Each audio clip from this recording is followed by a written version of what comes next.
Hello again and welcome back to the channel. This is Michael from TOEFLresources.com, and today I want to talk about the new TOEFL listening section. Yes, the new version of the TOEFL has been offered for about 1 month now, so I think it's about time that we check in on the test and summarize all the changes and talk about anything new that teachers and students have noticed so far.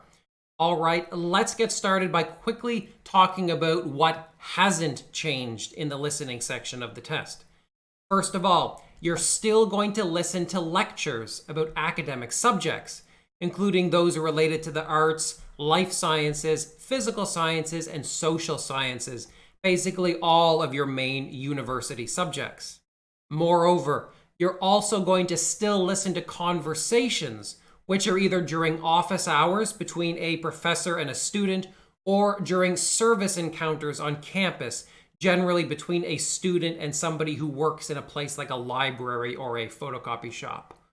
Now, both of these can be between 3 and 6 minutes long, and basically the difficulty level is the same as before and the length is the same as before. So what has changed? Well, what has changed is the number of listenings and the number of questions. So here's what you gotta know.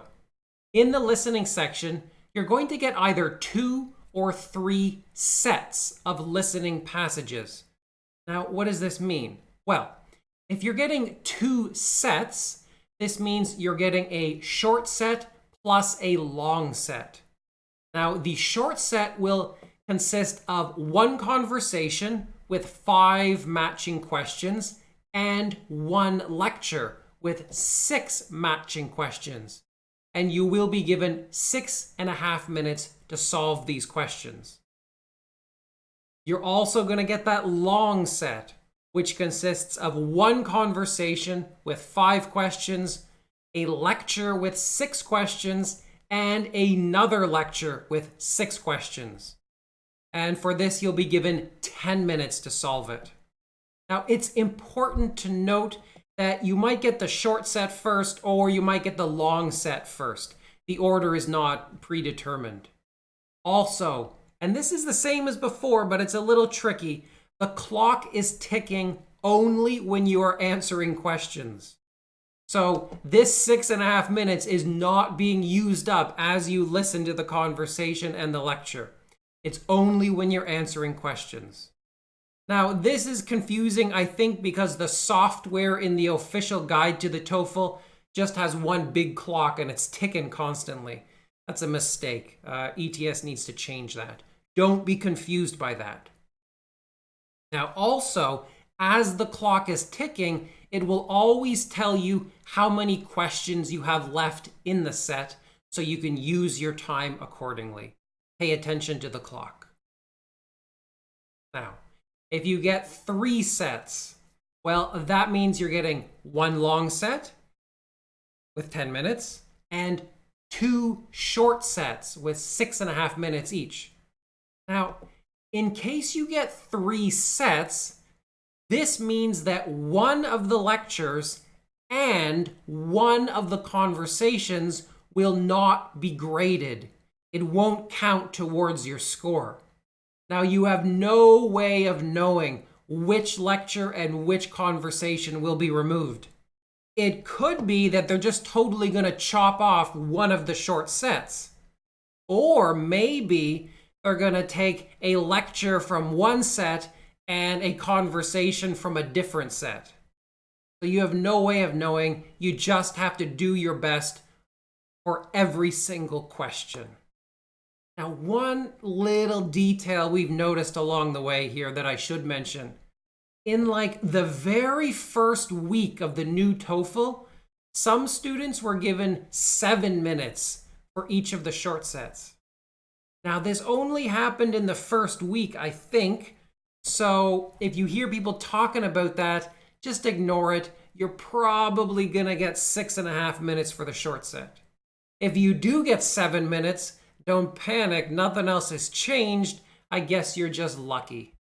Leave a comment down below if you do get 7 minutes, because I haven't seen it since that first week. All right, that's basically everything you have to know about changes to the listening section. But just to set your mind at ease, I do want to mention that the question types and styles are totally the same. There's certain questions related to comprehension, some are related to pragmatic understanding, and some are related to connecting information. You can read about all of these in the official guide to the TOEFL or any other good TOEFL book. Questions exactly the same.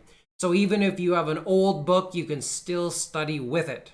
Now, the conversations might be a bit tricky. Now, as I said before, they're usually like service encounters between a student and an employee on campus, or it's a conversation between a teacher and a student about some kind of course requirements like an assignment deadline.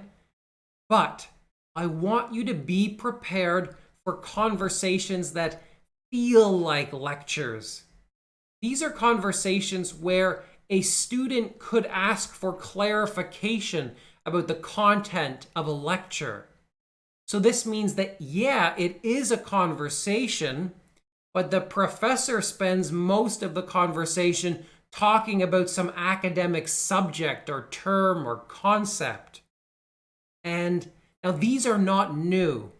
Indeed, this quote here, I got it right from the official guide. However, I've been getting a ton of messages from students about this, and they were all kind of surprised by it. They weren't expecting it. I don't want you to be surprised.